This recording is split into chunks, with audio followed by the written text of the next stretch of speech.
It's usually pretty easy to trace back the origins of a character. You just flip through history till you find their first appearance. But for Bugs Bunny, that history is a little more complicated. Bugs doesn't have a specific creator. He's a character created by a committee. You see, unlike the rest of the Looney Tunes characters, Bugs Bunny doesn't have any one definitive origin. You have to break up the roots of the character into stages. One of the earliest instances of a Bugs Bunny-like character and appearance was in the 1938 short Porky's Hare Hunt, a remake of Tex Avery's Porky's Duck Hunt, which first introduced Daffy Duck. It's me again. Here, the Bugs Bunny prototype is more or less insane due to him being a reskinned Daffy. The name came about in 1939, scribbled on a model sheet by Charlie Thorson as Bugs's Bunny, note the possessive apostrophe, in reference to Ben Bugs Hardaway, the director of Porky's Hare Hunt and one of the several artists involved in the creation of Bugs Bunny. Then, in 1940, the character was handed over to Tex Avery, Bob Givens, and Mel Blanc, who together would shape the attitude and personality of the Bugs Bunny we know today. Bugs represented the collective talents of some of the best creators in the business. And throughout the years, he would be passed around an incredible roster of artists like Fritz Freeling, Bob Clampett, and Chuck Jones, each tweaking and refining the traits of what would become one of the most iconic cartoon characters of all time. He's up there with characters like Superman in terms of sheer longevity and pop cultural endurance. But he doesn't seem like a character from the 1940s. His anarchic, gender-bending, wise-ass personality is pretty progressive even by today's standards. And he's aged so well because he isn't locked into any one specific pool of relatability. Something like the Flintstones can be revived again and again, but that Honeymooners-era sitcom approach doesn't really gel well with a modern audience. Bugs, on the other hand, can work in any situation because he's incredibly versatile. And that's why he's appeared in more films than any other cartoon character in history.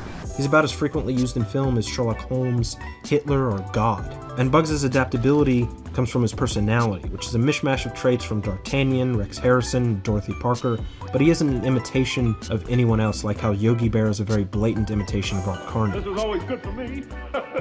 And that's important when trying to make a character stand out. A kid mimicking Bugs Bunny is mimicking Bugs Bunny, not Clark Gable or Groucho Marx, because those influences never turn into caricature. Bugs is immediately identifiable because of his attitude, his voice, but most importantly, his movement. Characters don't move like Bugs Bunny. Well, shut my mouth and call me Cold Tone if it ain't the little old sound. There's very little expression in modern animation of the same budgetary tier as Looney Tunes. Hands at the waist, feet together, static posing. There are a lot of limiting factors to blame for that. Certain character designs don't even allow for that sort of dynamic expression, but it's that movement that really brings out the personality. Now, to define character animation, you have to go to the Three Little Pigs, which is the first cartoon that was made, and it was made in 1933, in which three characters that looked alike acted differently.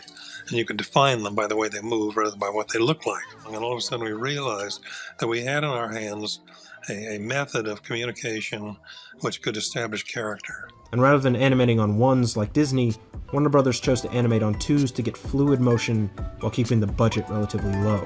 Ones meaning 1 frame per image, twos meaning 2 frames per image. Animating on twos makes the images less smooth but snappier, which benefits that fast-paced slapstick-style comedy. And Chuck Jones very often used a technique called smear posing, using a series of abstract smeared shapes for the in-betweens to get from one keyframe to another to simulate that smooth motion. The movement wasn't always realistic, but it was believable. That's why the ballet moves in What's Opera Doc are so well executed.